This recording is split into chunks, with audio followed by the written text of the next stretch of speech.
The fort walls trembled as thousands of warriors tightened their siege. Inside, the most powerful governor of the British Empire cowered, trapped, starving, watching his men die one by one. Outside, commanding the army that had him surrounded, was not a general, not a young warrior king but a 60-year-old grandmother. Her name was Yaa Asantewaa, and in her hands, she held the fate of an empire. But how did a queen mother become a military commander? How did she lead thousands into battle against the world's most powerful army? And what did she say that changed everything? Before we dive deeper into this incredible true story from Ghana, tell me, where in the world are you watching from right now? Drop your country or city in the comments, and I promise to give you a special shout out in my next video. Now, let's go back to 1900, to the moment when everything changed. The land was called the Gold Coast by the British colonizers, but to the people who had lived there for centuries, it was the heart of the Ashanti Empire.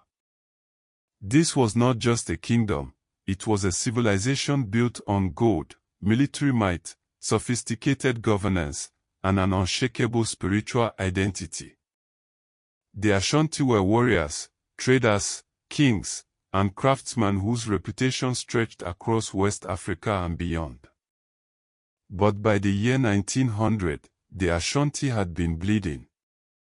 The British had waged war after war against them, each conflict designed to break them piece by piece.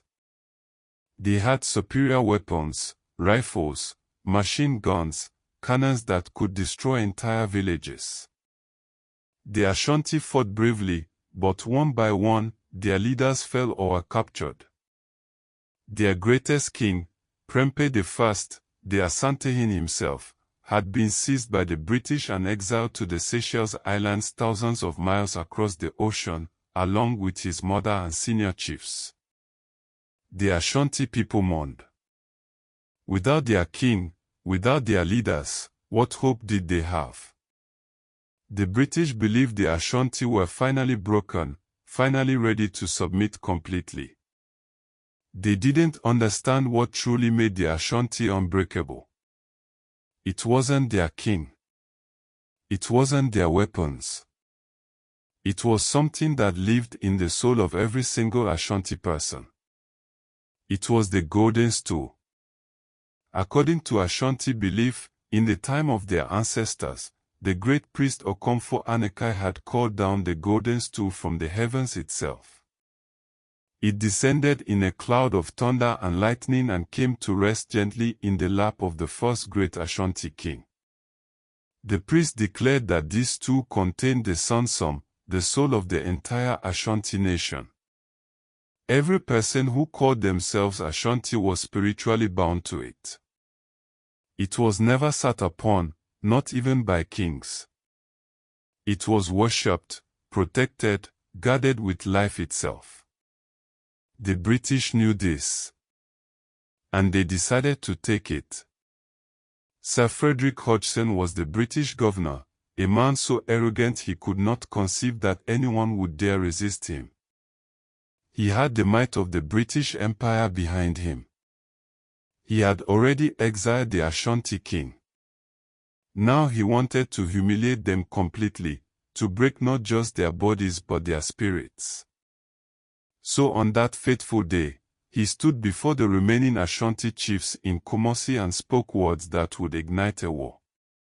"Where is the Golden Stool?" he demanded. "Why am I not sitting on the Golden Stool at this moment? I am the representative of His Majesty the King of England, who has conquered the Ashanti. The Golden Stool belongs to me, and I must sit upon it." Can you imagine? Can you feel the shock, the horror that must have swept through that room? This was not just an insult, this was spiritual warfare. This was a man declaring himself greater than the soul of an entire nation. This was blasphemy beyond words. The chiefs sat frozen. Their hearts screamed for war, for revenge, for resistance. But their minds calculated the cost. The British had machine guns. They had cannons. They had thousands of trained soldiers and the resources of a global empire. The Ashanti armies had been defeated before. Their king was gone. Their senior leaders were exiled. What could they possibly do? So they hesitated. They debated behind closed doors. They calculated. They feared. And with every moment of hesitation, the British prepared to search for and seize the Golden Stool, to parade their governor sitting upon it through the streets as ultimate proof of Ashanti subjugation. The days passed. The chiefs met again and again. Some argued for negotiation. Others suggested hiding the stool and claiming ignorance. But no one, not one single chief, dared to say the word that needed to be said. War. Until she heard about it. Yaa Asantewaa was the queen mother of Ejisu, one of the divisions of the Ashanti Empire. She was over 60 years old, a grandmother, a woman who had lived through wars and losses and seen her people slow defeat. She held power. Queen mothers in Ashanti society chose kings, owned land, commanded respect, but the war councils were traditionally male domains. When word reached her of the governor's demand and the chief's paralysis, something inside her ignited. She called for a meeting of the chiefs at Ejisu. They came, these powerful men, heavy with the weight of impossible choices. And the debate began again, going in circles: fear versus fury, survival versus honor. Yaa Asantewaa listened. She listened to excuse after excuse, calculation after calculation. And then, when she could bear it no longer, she rose to her feet.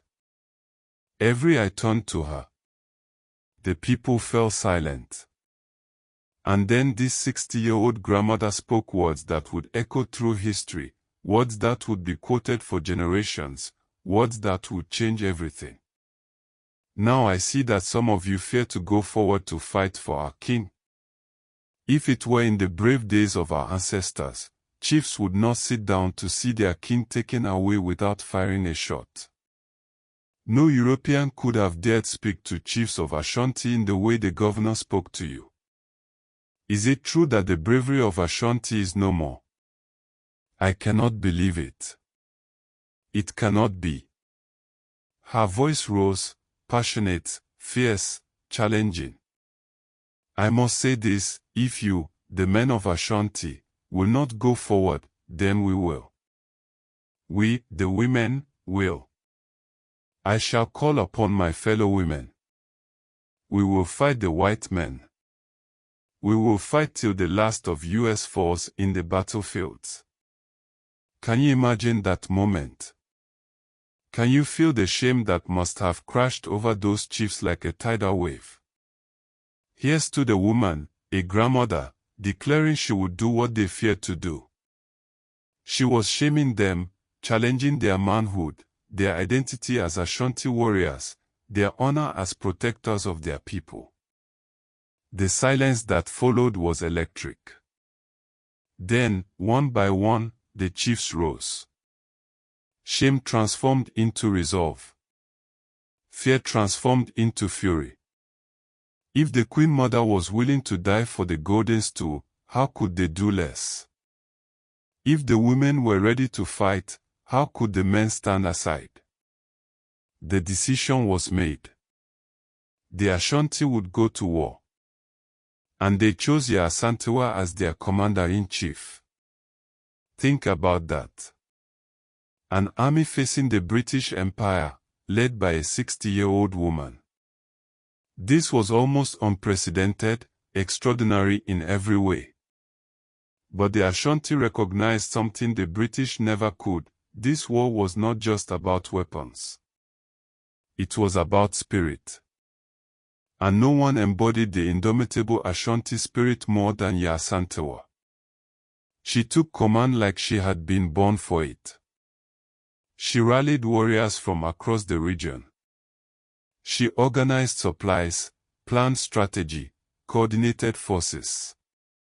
Thousands answered her call, men and women alike, because Ashanti women had always been warriors when needed. They armed themselves with muskets, swords, spears, whatever they could find. And they marched on Kumasi. The British and their arrogant governor were in the fort. Yaa Asantewa's strategy was brilliant. She would lay siege, trap them inside, cut off their supplies, force them to either surrender or starve while the Ashanti controlled everything around them. For months, the siege held. Can you imagine Governor Hodgson's horror? The man who had demanded to sit on the Golden Stool now found himself trapped, hungry, desperate, besieged by an army commanded by an elderly African woman. His soldiers, who had expected easy dominance, were pinned down, taking casualties, watching their supplies dwindle. Yaa Asantewaa was everywhere. She moved among her troops, encouraging them, directing attacks, ensuring the siege remained tight. When British soldiers tried to break out, she personally commanded the forces that drove them back. This was not ceremonial leadership, this was active military command. The British were humiliated and shocked. Their reports back to London struggled to explain how they were being defeated by natives led by an old woman. It was unthinkable. It was unacceptable. It was happening. London's response was swift and overwhelming. They sent massive reinforcements, thousands of additional troops, heavy artillery, resources beyond anything any African resistance had faced. The British Empire could not allow this rebellion to succeed. If word spread that an elderly African woman had defeated British forces, it would inspire uprisings across the entire continent. The reinforcements arrived with overwhelming firepower. British artillery pounded Ashanti positions. Machine guns cut down warriors by the dozens. The tide began to turn. The siege was broken, and British forces pushed out, systematically attacking Ashanti strongholds. But the Ashanti did not surrender. Villages were destroyed, and they regrouped and fought. Warriors fell, and others took their place. The war raged for months across the region. The British won battles, but they paid in blood for every victory. Casualties mounted horrifically on both sides. This was supposed to be a quick suppression. It became a grinding, brutal conflict that shocked the colonial administration and made international headlines. The world watched as an African grandmother held the British Empire at bay. But empires do not fall easily. Superior British resources, endless reinforcements, and devastating weaponry gradually overwhelmed the Ashanti resistance. One by one, positions fell. Leaders were captured. Resources ran out.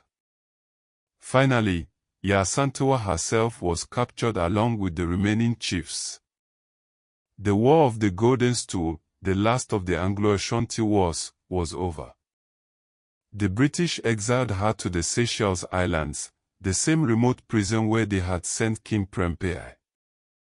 She would never see her homeland again. For over 20 years, she lived in exile, separated from everything she had fought for, everyone she loved. She died there in 1921, still far from the soil of Ashanti. The British believed they had won.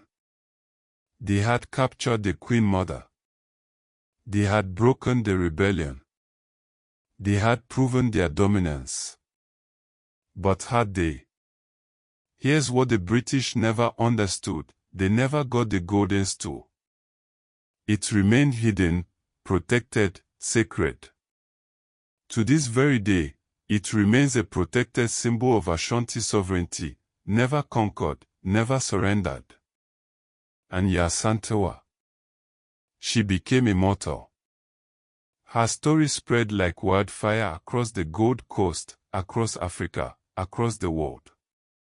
She became a symbol not just of Ashanti resistance but of African resistance to colonialism everywhere. She became a symbol of female power that transcended any limitation society tried to place on women. She proved that courage has no gender, that leadership has no age limit, that the human spirit cannot be conquered by weapons. When Ghana gained independence in 1957, becoming the first sub-Saharan African nation to break free from colonial rule, Yaa Asantewaa's spirit was there in that victory. Every freedom fighter who came after drew inspiration from the Queen Mother who said, "If the men will not fight, then we women will." Today, she is a national hero. Schools bear her name. Her face appears on Ghanaian currency. Statues honor her memory across the country. The University of Ghana named a hall of residence after her. International Women's Day celebrations invoke her legacy. She has transcended history to become legend. But the most powerful thing Yaa Asantewaa left us is not statues or currency. It's a message that rings as true today as it did in 1900. One person can change everything. One voice can rally thousands. One act of courage can inspire generations. Your age doesn't matter. Your gender doesn't matter. What matters is whether you have the courage to stand when everyone else sits down, to speak when everyone else is silent, to fight for what matters even when victory seems impossible. Yaa Asantewaa lost her war in the conventional sense. She was captured, exiled, died far from home. But she won something far more important. She won immortality. She won the eternal respect of friend and foe alike. She proved that the greatest weapon is not the gun or the sword, but the unbreakable human spirit fueled by love for one's people. So here's the lesson: when the moment comes, and it will come for all of us in different ways, when you're faced with an impossible choice, when everyone around you is paralyzed by fear, when injustice demands a response but everyone is silent, remember Yaa Asantewaa. Remember that courage is contagious, that your voice might be the one that breaks the silence, that your stand might be the one that changes history. If Yaa Asantewaa's courage moved you, hit that subscribe button and share this with someone who needs to hear it today. Your week will be as fruitful as a blessed harvest.